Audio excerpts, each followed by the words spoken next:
internaute sans limite nuyuwaat nañ leen di am mbégte contentement di leen présenter saa su ne rek seen émission 15 minutes sans limite c'est reparti pour 15 minutes tey nag dañuy dem ba Thiès benn dëkk ñaaru gaar dalal nag benn artiste boo xam ne mun nañ ne révélation la ci 2021 bi li ko gën a fësal na bokk na ci Lemzo Chéri bi nga xam ne def na ci prestation bu doy waar ku déglu rek Abass na muy jàllee ak na muy waxee ak na muy tontoo bàjjen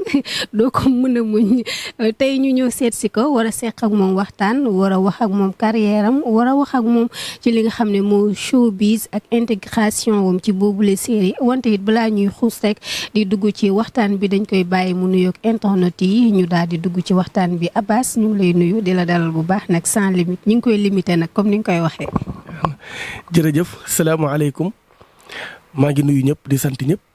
di am mbégte ak contentement bu mag a mag ci dalal bi ngeen ma dalal tey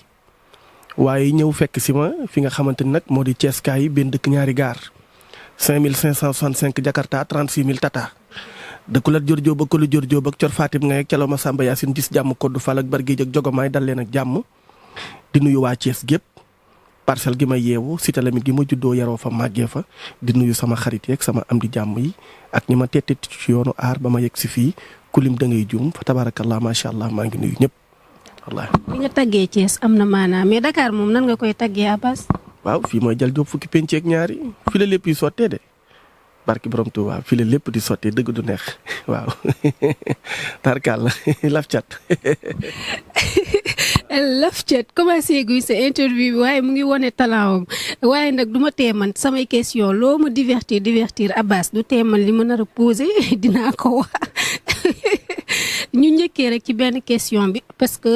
mun nañ jàpp ne ci 2021 bi ñu bëri ci nañ la xàmmee mu nekk ci Lemzo Chéri déjà rek nga résumé ñu intégration bi ak aussi fàttali internet yi rôle bi nga xam ne yaa ngi ci doon joué. waaw très bien xam nga sama dugg Lemzo Chéri d'abord dafa am lu ko jiitu mooy dama nekkoon d'abord ci benn compagnie théâtrale bu ñuy wax lu bees Thiès la nekk. mën naa ni c'est là-bas que j'ai appris beaucoup de choses en théâtre avant de verser mes valises à Sant Yàlla donc une autre compagnie théâtrale où j'ai appris beaucoup de choses macha allah là-bas aussi mais dama dem ba benn instant xam ni mënuma joindre les deux côtés muy sama jàng ak affaire théâtre beeg yooyu noonu répétition yeeg yooyu donc j'ai décidé d'amoindrir mes participations à la répétition. C'est ainsi que je me suis versé dans l'imitation des voix telles que El Hadj Mansour Mbaye ay Xaar Mbaye ma jaaga ay Sidi Lamine Niass commencé di lépp ay tàgge ceebu jën di def samay bagages ak yooyu ñoo jàppal bàyyi et par là j'ai sillonné pratiquement toutes les grandes universités donc où je suis convié assez souvent pour livrer des prestations donc ci noonu laa demee ba intégré Kër Baye doon fa jouer rôle naar donc après ci laa amee contact fii nii à Dakar mu jaaree ci Baye d'abord présenté ma ku baax ku ñuy wax Babacar Diiten Owayo di suñu fans di ñu bëgg nekk ca États-Unis d'Amérique ma koy nuyu au passage c'est lui qui m'a mis en contact avec un certain Papis le manager de Thione Ballago Seck ñuy ñaan yàlla na suuf oyof ci kawam Papis moo ma booleeg Leuz ñoom sama audio rek la ñu dégg defuma casting yi gars yi di def ay dikk wax ak non j'ai tout simplement envoyé mes photos avec sama audio bi nga xamante ni déglu nañu ko ils ont apprécié ñu copte ma daal li may dugal jox ma benn rôle li neex ci mbir mi nag mooy rôle bi ñu ma jox ñi xam Issa Naar démb ak tey xam ni man xama man naar laa man dama waaw xam nga man da wur a jàjj laa dama kii quoi yaa ngi dégg mu tombeek nag li may joué ci Lemzo Chéri affaire bi daal di kii xam nga gars yi accepté apprécié Leuz daal di may jël nag boole ma ci donc may de passage may nuyu toute la famille de production Leuz Média di leen nuyu ñoom ñëpp di leen sant macha allah dëgg lu neex mu ngi noonu. Abass ba tey ci rôle bi ci Lemzo Chéri ñu ngi xaar saison 2 bi mais Abass nekk koo xam ne moom day toog ci kër gi di ruube moom daal fu muy utee xaalis ak fu muy dóoree kese ci góor Abass ak fi réew mi toll. ay maalaw xoolal ni nga mel. tarkal 200 mètres handicap corde à droite arc de triomphe. déggal ma li addunaa la bëgg addunaa lay wër. déedéet kay. tous tasar. ñëw. xanaa Fadi di nga ñëw añ si la gëj naa la gis de. réew mi toll waaw jaaduwul de jaaduwul mais boo xoolee xam nga dañu ni le théâtre c'est quelque part donc l'expression de la vie xam nga rôle la bu ñuy jox rôle la rek boo xam dañu koy jox ce qui montre que ni à l'heure actuelle au Sénégal il y a des jeunes garçons yu nga xamante ni ils refusent d'aller travailler. C'est le message que Abbas voudrait donc lancer à travers la série Lemzo Chéri. Donc il faut refuser de rester à la maison, se barricader, donc se contenter tout simplement à tendre la main. Ça c'est pas du tout bon. Donc nag xam nga ñu boole ci tuuti comédie. waaw ñu toppatoo. waaw. soxna. mami ça va. waaw ma copine nam naa la. nañoo gisee. mais yàgg na. yàgg sax ça va bien. xanaa da nga doxantu si woon fii. non fii man maay gérante bi. ma gérante la venue. sama cousin moo ko moom. sa cousin. waaw. kon yow cousinu Abbas nga. ban Abbas. ah Abbas. non sama cousin bi ko moom moo ngi France. ah bon. bien sûr. alors ñu bëri nag dañuy focaliser wu un peu ci comédie bi daal di laisser li nga xamante ni moo di le message bi donc j'aurais préféré ñu joindre donc cette formule de Molière qui dit castigare donde mores mooy corriger les mœurs en faisant rire je corrige les mœurs mais j'essaie de faire rire c'est ça tout simplement nekk ci kër gi man ak bàjjan donc di ko ruube di xool nu ma koy daanelee ay weccit ak yooyu noonu jàppal bàyyil et ça se passe dans les maisons c'est ça tout simplement c'est ça. ñu ñëw ci Issa dem na Mauritanie daa mel ni Issa dafa wàccee kaamil alxuraan bi jàng nga ko bu baax. waaw dégg nga ndeysaan dégg nga yaa ngi may laaj alxuraan yaa ngi dégg alxuraan ji jolli waaw xam nga nag man dama jàng bu classe de 4e dagg sama jàng dem Mauritanie di nuyu waa Kébémer ak fa ñu jokk samay wayjur jokk fa muy waa kër Cheikh na Cheikh Sadbou Cheikh na Cheikh Mohamed Fadel di seen xalifa ma di ko siyaare lu bari moo ko rakkam Cheikh na Cheikh Sadbou wul Cheikh Malaay Njin macha allah ma leen di nuyu ñoom ñëpp sama yaay nag fa la jokk ñoom ñoo ko seexal ci lañ ma jëlee jox ma leen ñu yóbbu mu Mauritanie jënd jigéen ju ñuy wax Nafsatu Bint Bahayda ma nekkoon nag moom ba may dem nag jàng alxuraan la woon waaye damaa dem ba foofu ba tey caay-caayu nga nekk Cees gi topp ma yaa ngi dégg ma topp naar yi wëyli yi di def lu ma saf xam nga naar yi mayuñu ma jàmm damay topp xew yeeg Mauritanie de laa la wax topp xew yi topp njaayum ndox meeg def naa lu nekk nag sàmm naa fuut naa togg naa bale naa paase naa téye naa kii wa ko lépp def naa ko waaw d'ailleurs sax théâtre bi may def Mauritanie la jëlee départ parce que au désert je faisais mes mises en scène avec les filles donc de mon marabout c'est là-bas qu'on faisait les mises en scène yaa ngi dégg léeg-léeg bu ma xiifee dama daan jël booy yi ne la kaay ma defal la mbaam bu ko defee damay sëgg nga yéeg yaa ngi dégg man la il faut nga xalas mooy fay ci naar nga jox ma biscuit wala gerte xam nga naari gerte ak biscuit pratiquement moom la ñuy dundee ak ataaya buñ ma fayee ma dawal leen dégg ci noonu laa commencé nag léegi sama doomu sëñ yi man ma Issa mënoo maa reetaan loo mënoo maa kii noonu moo tax mbir mi booy xool quelque part sax baatin da cee làkku du hasard ndax ñooñu ay sëtu yonent lañu barki Cheikh na Cheikh Saad bu mu ngi noonu macha allah. parce que buñ koy dégg dañuy sentir benn niveau intellectuel bi niveau d'étude tam fu mu toll ak aussi côté professionnel est-ce que Abbas ci théâtre kese la yam wala mu ngi yëngu ci leneen. waaw je pense que cette question que vous venez de poser ça a toujours été le centre de tous les débats bien lorsqu'il s'agit de parler sur Issa Nar parce que depuis la classe de primaire certains disaient que ni celui-là il va bientôt abandonner les études parce que dama bëggoon affaire théâtre topp simb topp tëggkat yeeg bongomaan yi taasukat yeeg yooyu ñooñu laa doon topp à Thiès alors neexul woon sama yaay dama ko doon nëbb ba yu bëri yu may def moom léegi rek la commencé di ma gis ci télé bi nii mais yu bëri dama leen ko doon nëbb ba bu may dugal statut yenn détails yi may def ci dëkk bi sax dama koy nëbb sama grand yeeg yooyu pour respect bi ma am ci ñoom quoi yaa ngi dégg bon école primaire la ñu tàmbale donc di jàng di dégg lu nekk nag di xuus jóge primaire dem collège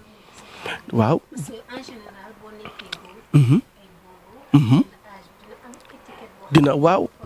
mu ngi noonu xam nga boobu loolu jamono jooju nag j'étais pas tellement conscient ndax li ma lay wax nii c'était vers les années ay 2000 ay 2008 2009 2010 genre yooyu la donc j'accompagnais des artistes donc de la place doon ànd ak ñoom ak yooyu noonu jàppal bay doon nëbbatu yaa ngi dégg dama doon war a dem jàngi sax daw jàng dem ànd ak ñoom ci xew yeeg yooyu noonu jàppal bàyyil léegi nag li doon neex nit ñi mooy que ni kii naar la c'est-à-dire loolu la ñoom plus la woon ci ñoom ndax naar laa dégg naa olof sama olof set na di fréquenter nag waa kër Modou Lamine Bara Mbaye nga xamante ni sëtam moom la ñu fekk fii nii tey di Issa Mbaye ñu di ko nuyu bu baax moom borom boutique bi macha allah nga xamante ni lépp lu ma sor rek moom moo ko ñëw donc ci noonu la ñu déparé di dégg lu nekk du dem ñuy xuus nag am jom parce que man touche du bois dama juddoo ci famille boo xamante ni macha allah duñu affaire caaxaan ci côté jàng non parce que dama am ay références sama biir moi j'ai pas besoin de quitter ma maison pour aller trouver des références ailleurs parce que au sein de la famille même il y a des références et jusqu'à présent bu fekkee am naa 1000 conseils sama yaay mooy conseil bu njëkk donc elle a toujours voulu à ce que ma topp bu baax a baax sama jàng jóge fa primaire dem collège dem lycée Malick Sy di jàng donc foofu damay war a jàng dem ci diine yi ci cérémonie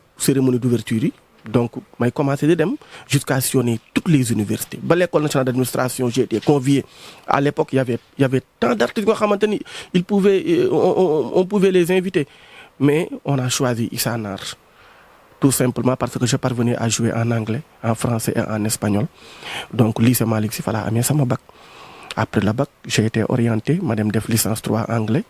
J'ai eu aussi à faire donc une autre licence en sciences politiques et les relations internationales. Donc c'est ça tout simplement. Donc topp ci suñu jàng ba suñu yoon yàlla tey ci sa biir wax nag laaj nga ba xam art bi rek laay def non théâtre bi passion la même si certains donc se donnent ou bien considèrent le théâtre comme étant un métier. Issa Nar fait du théâtre comme passion. C'est quelque chose qui fait partie de mon ADN, je le fais comme ça. Mais actuellement maa ngi liggéey alhamdulilah pour ne pas dire le lieu parce que Sénégal la ñu nekk waaw damay bañ kii ma wóorul waaw parce que lii ne wóorul quoi waaw après sax naa def ñetti aba sabatawal ak sa bisma rabbika waaw mu ngi noonu mais daal maa ngi liggéey topp ma ci aar bi kese waaw mu ngi noonu macha allah donc j'essaie tout simplement de joindre l'utile à l'agréable waaw mu ngi noonu. waaw am na solo c'est important que nga préciser ko parce que dañuy gis koo xam ne moom ci aar bi rek lay taxaw parewul pour jàng wala it mënul boole les deux ci benn bi rek lay taxaw te jamono bi ñu toll benn liggéey sax dafa wóoratul donc kon c'est important que boo nekkee ci dara nga jéem a xool yeneen aussi yoo xam ne di nga ko boole ak moom mais tey ci showbiz bi Abass gis nañ ay defante ay yàqante tey yow yooyu victime nga ci mus nga ci dund wala mus ngaa gis ku ko dund wala mus nga koo fekkee. waaw xam nga sànq samay biir wax dama tàmbalee nuyu waa Thiès kaay benn dëkk ñaari gaar donc da nga may pousser même à ce que ma lancer un message à tous les artistes toute la coloration donc du théâtre thiessois pour ñu booloowaat nekk benn kenn ku nekk sa wërsëg ngay lekk. man dama yaakaar ni boo dee ndaanaan mën li ngay def jarul ngay dem ci sëriñ xam nga nee naa gàllaaj bi njëkk ci doomu aadama mooy rafet xol waaw mais xol bu rafet parce que Cheikh na Cheikh Saad bu loo song da ngay daan te ku la song daanu yàllaa lay jàppale te ku yàlla jàppale da ngay mucc affaire bi loolu la milieu bi nag gis nañ ko ci liggéeyante beeg kéewante beeg yooyu non je le dis honnêtement et sincèrement man ni ma doon wëree université yi di dem diine guddeeg bëccëg artistes yi nekk Thiès tama doon ànd ak ñoom xam nañ li may wax de passage may nuyu Adama ñuq kombe il sait bu baax a baax li may wax mënuñu woon a toog samedi te du ma ko ni Fall Kandjam ànd fenn macha allah moom it mooy artiste bu mag nekk ci Thiès ma di ko nuyu. mu ngi noonu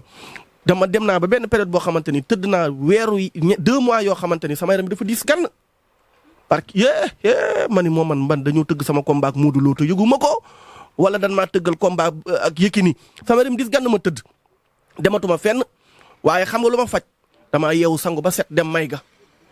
man Mayga ma faj.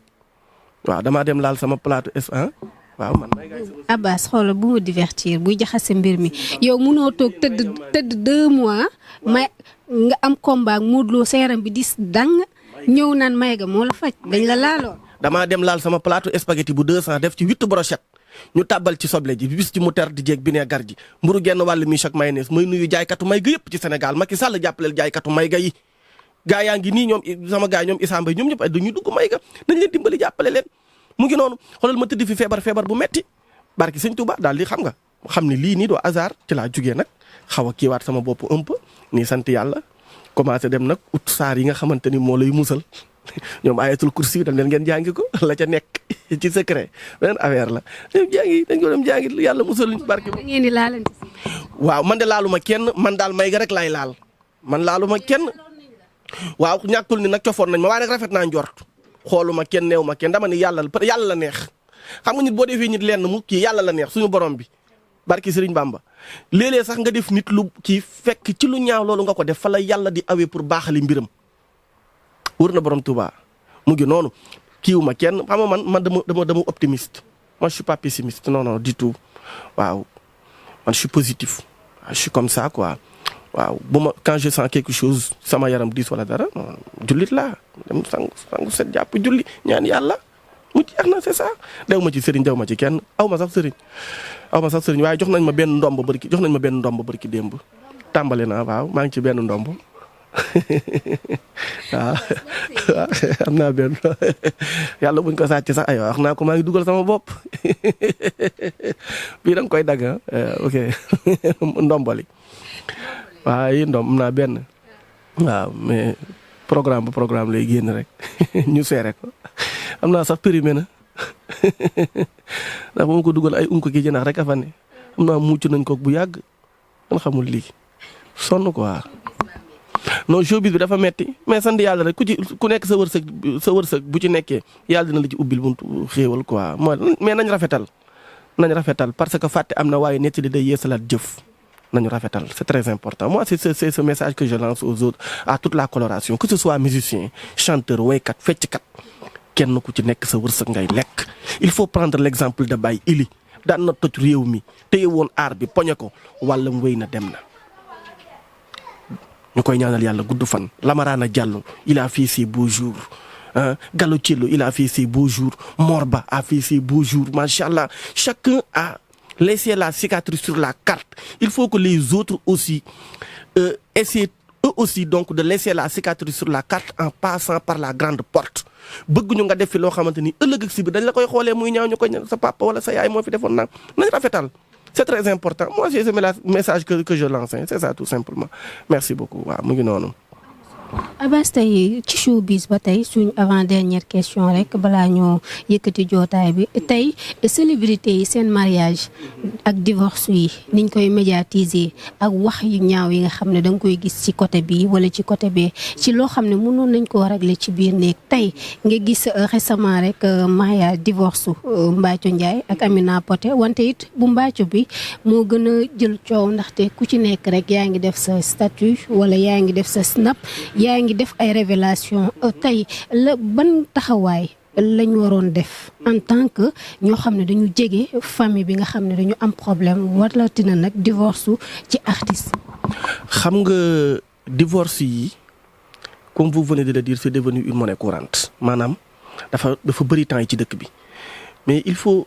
remonter un peu dans l'histoire xam nga li gën a waral sëy di tas tey je le dis tey dama koy wax gars yu bëri dama leen di dégg ñuy wax ci divorce yi dama la wax xam nga tey jii moi je peux pas concevoir ce jour mariage li war li maam ya daan def bu ilimaan yi nekkee ca jàkka ja di takk di ñaan yàlla sëy bi dëgër am njaboot gu barkeel ñu am ci ay fari lingeer ak ay sàmba lingeer yuy tekki ëllëg yow ndaw si au moment ilimaan yaa ngay ñaan ca jàkka ja di waxtaane mu ngi la fekk sa kaw lal nga dëju fa ñu muur la sa rabal cosaan yi fi amoon nga toog da ngay yàgg ci sëy bi waaye yow ilimaan dañuy nekk fële di takk yaa nga ca salon ba di baara mbay di ceebu jën di def naka sudul noonu xamoo li xew lu ñu ñaan nii lay def faraax mooy loolu kilifa yi ñaan nañu ba sonn mais tamit wolof Njaay dafa ni lu tàggoo ci sëy nu yóbboon na ca ngoro dañ koo fayul man li may wax mooy sëy balaa nga ci dugg des koy waaj parce que du benn fan du ñaari fan sëy des koy listixaar boo ko waxee ñu ne déedéet bëgg naa la bëgg nga ma non il faut nga listixaar xool ba xam lii boo ci duggee fii la ma jëme wala lii bu ma fi duggee fii la may yemale c'est très important. beneen bi ci des mooy ci wàllu internet bi Sénégal léegi je le dis honnêtement et sincèrement c'est la réalité c'est la triste réalité nit ñi léegi amatuñu ngëyal néeg xam nga lan mooy ngëyal néeg secret de chambre c'est ce que les tubaab appelle secret de chambre. mais guy gu réeréw gu gisee mu ñu waxtaan a koy gor jëkkër am na problème ak jabaram nañu loolu ci biir nekk daal di koy waxtaane xam nga ñoom ñaar ba ñuy waxtaane pour takkante sëy nopp naa la nopp nga ma dama la bëgg a takk kenn fekkeewul te dañ ko wax mu nice mais bu ñu demee ba coow am mais pourquoi pas du ñu toogaat autour d'une table ñoom ñaar ñu waxtaane ko dañu ni le monde devient humain lorsqu'il s'agit idée de dialogue boobu la ñu soxla au sein des couples. Mariama Ba dans son œuvre Une si longue lettre dafa ni c'est dans l'harmonie du couple que naît la réussite familiale comme l'accord de multiples instruments crée la symphonie agréable mu ni ce sont toutes les familles riches ou pauvres unies ou déchirées conscientes ou irréfléchies que constitue la nation mu ni la réussite d'une nation passe donc irrémédiablement par la famille c'est qui c'est la mère, c'est le père, ce sont les enfants. Quand il y a problème, il faut se retrouver, essayer de discuter, trouver des solutions. Le linge sale, ça se lave en famille. Faut pas ñuy jël seen vie privée seen vie familiale di ko étaler dans les réseaux sociaux. yaa ngi dégg internet gaa yaa ngi koy bonal bonul benn philosophe bu mag wax na ko. La science n'est pas mauvaise mais c'est l'utilisation c'est valable pour internet bi internet bonul mais jëfandikoo yi ñu fay jëfandikoo moom mooy tax mu xaw a kii un peu. Encore une fois sëy yi du ci internet bi dañ koy régler sénégalais yi nañu sàngante sutura ba pare ñu xam vie privée ak vie wu artiste bi. da nga ci gis koo xamante ni yow tu dois parler de l'artiste ci carrière am ci way bu mu génnee nga dem di lijjanti yaayam nu mu doon sëyeeg papaam nu mu doon sëyeeg moom nii la juddoo mais au nom de quoi pour lan tu dévoiles ces secrets là tu étales là donc dans la société dans les réseaux sociaux mais après tu en gagnes quoi en retour lan nga ciy gagner mu ngi noonu donc c'est ce message là que je lance nañu bàyyi yàqante bi. nañu bàyyi yàqante jëkkër ak jabar yi nañu gën a am fula am fayda di waxtaan ñuy bañ a kenn muy dugg ci seen kii di leen yàqal ak loolu donc tudd nga Mbathio donc macha allah di ko ñaanal yàlla parce que man je l'aime bien. Mbathio non man Mbathio elle me plaît beaucoup. Elle me plaît daf ma neex ni muy doxaleeg yooyu parce que moi je suis un grand admirateur de la beauté féminine. D'ailleurs même je prépare donc une thèse à l'école Bordeaux donc c'est l'école des admirateurs de la beauté féminine école boobu mosoo koo dégg de